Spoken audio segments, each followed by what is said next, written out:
Hello students, welcome back to another online tutoring. My name is Mr. Hushito and I am your alternative English teacher. Today we're going to talk about chapter 3 after Bhopal. I'm sure you have been watching videos of us teaching, providing this tutoring and all those things. We would like your feedback. So, after watching the videos, I think it would be very good if you can tell us what you think about the video, or if there are certain things that you don't understand or you want us to explain to you a bit more in a detailed way, then please feel free to inbox us and tell us your grievances also. And yes, we will be looking forward for your feedbacks. Coming back to the lesson today, this lesson is titled After Bhopal, and this is based on a tragic incident which happened some 10-20 years ago in Madhya Pradesh. So let me give you a brief background on on the incident that happened on the night of 2nd December 1984. This happened at Bhopal, which is in Madhya Pradesh. So this incident is called the Bhopal disaster or Bhopal gas tragedy, and it was a gas leak incident at the factory, at a pesticide factory. There was this accident, and because of this accident, there was leakage of gas, and it was very little. So it's considered as among the world's worst industrial disasters. And in this disaster, so many people died, so many people were injured. Some data shows that a total of 3,700, more than 3,700 people died right after inhaling the gas. And again, another 8,000 people died after a few weeks. And again, 800 more, there were 8,000 more deaths, which were related to this incident. And a total of about 5.5 lakhs people were injured. And this injury was all directly related to this gas leak disaster. So this is one of the worst disaster in the history of the world. And but we're not going to talk about the tragedy. We're going to focus more on what happened to people, to the residents of Bhopal after the gas leak. So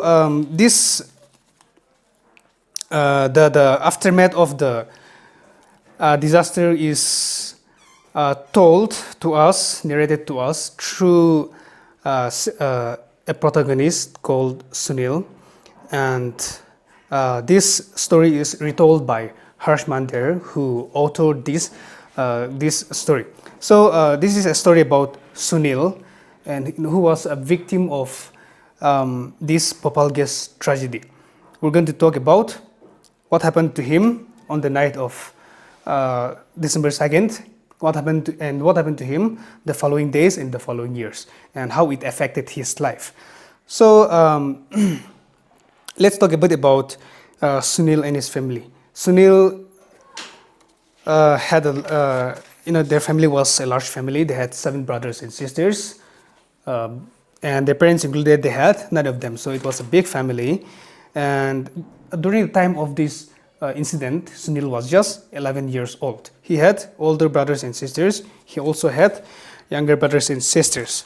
So he was just 11 years old when this incident occurred. It was the night of December 2nd. The family was sleeping in their hut. They lived in JP Nagar, which is a slum. So they were sleeping, and then suddenly they hear this knocking on the door, and everybody was awake by then, because the neighbors were banging loudly on their doors. When they woke up and when they got out of the house, they found out that they were gasping for breath, and they were finding it difficult to breathe. Their eyes were it's like their eyes were burning with fire. and that was because the gas had leaked while they were sleeping.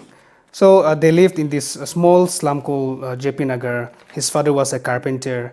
Um, his eldest sister Pushpa was married and had come to Bhopal to her family to celebrate Diwali, and they were all together when this happened, when this incident happened.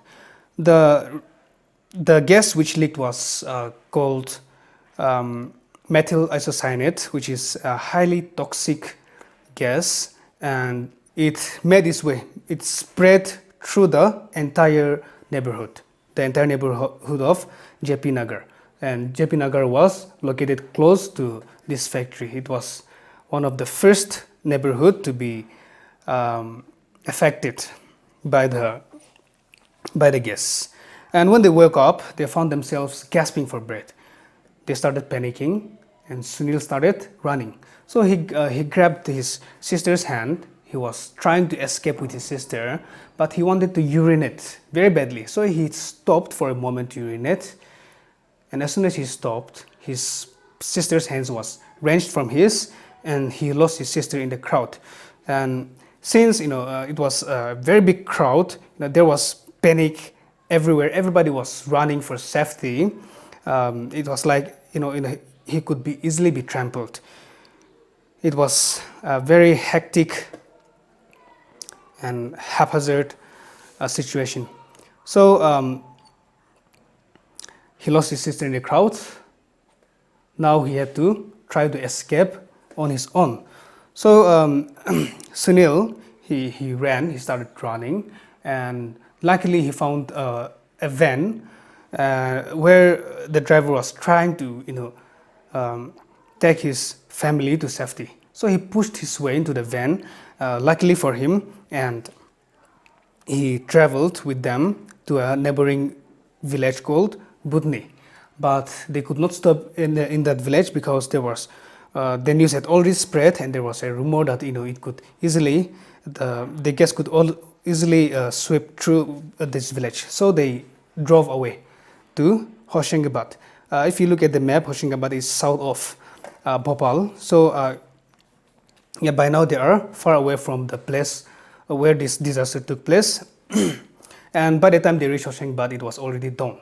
So the driver, he left Sunil by the roadside tea stall, and then he was left all alone. The police and the local people, they found him fighting for his life, and luckily for him, he was taken to a hospital where he was treated. He stayed there for 4 days. And the local authorities of Hoshangabad also tried to spread news about Sunil through radio and television. And luckily for Sunil, his relatives had heard about him on the radio. They came to Hoshangabad, and he was relieved. Sunil was relieved. But the question was, which he he wanted to know, was about his family, and his relatives told him that his family is safe. This time they did not disclose the harsh reality to Sunil because he had just recently recovered, right? So in order not to add to his worries, they decided to hide the truth from Sunil, and they told him that his family is fine and such things. But when he arrived back to JP Nagar, Sunil said that it was like returning to a graveyard, and there he would realize that his family had died. All his family had been killed, except for his sister Mamta, whose hand was wrenched from his, and the baby Sanjay. So now out of 7 brothers and sisters, there are only 3 of them who survived, and both his parents are also dead by now. After this incident, now Sunil, being elder than his sister Mamta and his brother Sanjay, he had to be the responsible one. At just 11 years old, he had to be the adult, so he had to take care of his brother and sister. And this added more to his worries because He is just 11 years old, and now he had to shoulder the responsibility. This made him find himself completely alone in the world, as if he was all alone in the world. And meanwhile, there was another rumor that the gas would leak again and such things. The authorities were trying to assure the people that there won't be another accident like that. After that, Sunil's relatives, they persuaded him to move to Lucknow with his brother and sister. So they sold all his belongings and then in Bhopal and went to Lucknow to live with his relatives. Lucknow is in another neighboring state, that is Uttar Pradesh. So they sold everything except his house in JP Nagar. And then, but within 6 months, Sunil decided to return to JP Nagar. The reason was because his relatives, they started treating his sister like a servant in their house, and Sunil did not like that. So he made a decision that he would bring back his brother and sister and live in JP Nagar. There were help mainly from neighbors in JP Nagar. People were helpful. They take turns in feeding the baby, looking after the baby and looking after his sister. But it was a very sad world for Sunil to grow up in. And everywhere there was weeping, crying. You could hear the weeping and crying in the morning, even at odd hours at night and such things. So the government was also trying their best. They're trying what they could to help the victims, to relieve the victims of their burden and these things. They provided aids and these things. The government also spent a huge amount of money, and they tried to reconstruct livelihoods, building worksheets, and providing some sort of treatment so that things can go back to normal. Sunil, he decided not to go back to school since he's now the adult. He had to be the adult and decided to take care of his brother and sister on his own. So what he did was, with the help of a young man called Mr. Muhammad Ali, he received compensation from the government. So the government was giving 10,000 to each dead member of a family. Sunil had 7 deaths in his family, so he received 70,000 rupees with the help of Muhammad Ali. 10,000 rupees went to his sister's husband. What Sunil did with that money is that he invested in a bank, in a fixed deposit, and he received an amount of 580 rupees per month as interest, and he survived. He looked after the household, he looked after his brother and sister with that interest. He decided to leave the principal amount that way. After some years passed, there were officers from the state who came to Sunil's house. They were actually from the Women and Child Development of the state government. They visited his house and persuaded Sunil to send the children, his brother and sister, in a hostel in Indore, which is also in the same state, Madhya Pradesh. So Sunil agreed and went with his brother and sister in a government jeep to Indore and left them there. And he returned home.